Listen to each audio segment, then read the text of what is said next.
Hello guys, welcome back to my new video. আজকে মাচার কাজই এখনও শেষ হয় নাই। তো এখন আমি আছি রাস্তায়, দেখতে পাচ্ছ গাড়ি কাছে আছি রাস্তায়। কি বলবো, আজকে পুরো এত শরীর এত খারাপ লাগছে। দেখতে পাচ্ছ কিরকম রোদ, মাঠে চারিদিকে প্রচণ্ড রোদ, মাথায় গামছা নিয়ে কাজ করা যাচ্ছে না, তাও কাজ করছি। তো এইদিকে মাচা বানাচ্ছে এরা, আর আমি ওইদিকে জমে আছে, ঠিক আছে, ওইদিকে মাচার সুতো টানাচ্ছে। সেই সুতোটা রোদের মধ্যে পারছি না, মাথা ঘুরে যাচ্ছে একদম পুরো, ঠিক আছে। এই যে রাস্তায় ছাওয়া আসলাম, এখন বাড়ি যাবো, বাড়ি যাওয়ার টাইম হয়ে গেছে। তাও ভাবলাম না একটা ভিডিও বানাই, ভিডিও করার মন তো নাই, তাও লেগুলার আমার ভিডিও আপলোড করা লাগবেই 8টার পরে, ঠিক আছে। প্রতিদিন 8টার পরে আমার মানে 8টার সময় আপলোড করি, 7টার আগে আমি আপলোড করে দিই, তারপর আধা ঘন্টা পরে আমি আপলোড করি। কেননা ভিডিও সঙ্গে সঙ্গে আপলোড করতে নাই, আধা ঘন্টা পরে আপলোড করতে আছে ইউটিউবে, ঠিক আছে। ওর জন্য আমি কোনোরকম ছোটো একটা ভিডিও বানিয়ে আপলোড করছি।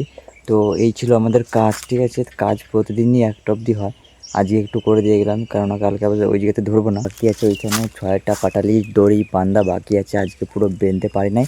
তো উঠোতে হবে লতাগুলো আবার, ঠিক আছে। তো ভিডিওটা এতটুকুই, নেক্সট ভিডিও আবার দেখা হচ্ছে তোমাদের সাথে, আবার নতুন ভিডিও নিয়ে কথা বলবো, ঠিক আছে। ঠিক আছে, লাইক করতে বলো না, আর কমেন্টে জানাও কীরকম হচ্ছে ভিডিওটা, ঠিক আছে। তো চলো guys, bye bye, thank you for watching video.